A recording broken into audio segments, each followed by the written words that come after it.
C'est un dédale de pierre. Ces murs épais abritent 400 ans de secrets. Le Star Castle, une forteresse de la couronne britannique, devenue prison et aujourd'hui hôtel pour quelques dizaines de privilégiés chaque nuit. Au large des Cornouailles, visite guidée dans les entrailles d'un château de légende. Depuis 15 ans, Robert Francis est le gardien de ces remparts érigés au XVIe siècle. À l'époque, une garnison vit ici pour empêcher toute invasion étrangère. Le fort est réputé indestructible.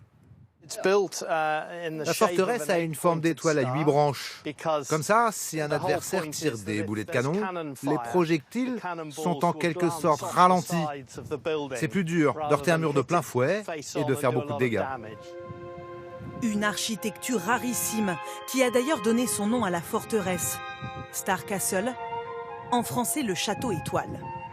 Et si les frégates espagnoles ont depuis longtemps déserté la région, le drapeau britannique est encore levé chaque matin. Le château appartient à son Altesse royale, le duc de Cornouailles, prince Charles, c'est lui le propriétaire. Les quartiers des sentinelles, les remparts, tout a été conservé en l'état.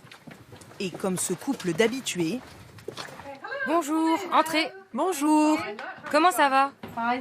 Les touristes dorment désormais dans l'une des 11 chambres des officiers. Oh, c'est beau, c'est adorable. Les lits de camp ont fait place à cette décoration cossue. Comptez 300 € pour une plongée dans l'histoire. Est-ce qu'il y a vraiment une atmosphère spéciale ici? Si les fantômes existent, il doit y en avoir dans ce type de château qui date du XVIe siècle. Il y a quelque chose. On sent quelque chose. Mais s'il y a bien un endroit hanté dans l'hôtel, c'est ce bar niché dans les sous-sols. Salut Chuckle, ça va? Très bien Robert, et toi? Il y a 400 ans, c'était la prison la plus sûre du royaume. Regardez ces murs épais, ils sont en granit, et là on voit encore la trace des portes des cellules.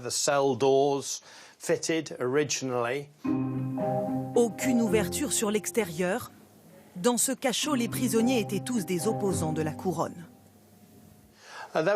Ils étaient entre 6 et 8 ici, selon les moments. Je pense que c'était très dur. Des détenus qui n'auraient sans doute jamais imaginé laisser la place à des touristes, ravis d'être en cellule. On se demande comment c'était d'être enfermé ici, mais je suis en vacances, je ne me sens pas comme une prisonnière. Si personne n'a jamais réussi à s'évader, c'est parce que le lieu a été choisi pour son isolement, sur les îles Scilly, à 50 km des côtes des Cornouailles. Pour s'en rendre compte, il faut prendre de la hauteur, avec aux commandes de ce petit avion, le fils de Robert Francis. Le château est là, juste en bas. Tout autour, un archipel baigné par les eaux turquoises, comme un air de Caraïbes au beau milieu de la mer Celtique. Il y a ici plus de 100 îles, dont 5 seulement sont habitées. C'est vraiment le bout du bout de l'Angleterre. Et à l'ouest, il n'y a plus rien jusqu'aux États-Unis. Une nature sauvage, aujourd'hui indissociable de l'hôtel. Chaque jour, la mer fournit aussi ses précieux crustacés. Et voilà, notre premier homard. Il est énorme. On ne pêche que des gros homards ici. Des homards géants qui sont ensuite servis aux clients dans l'ancienne cantine des soldats.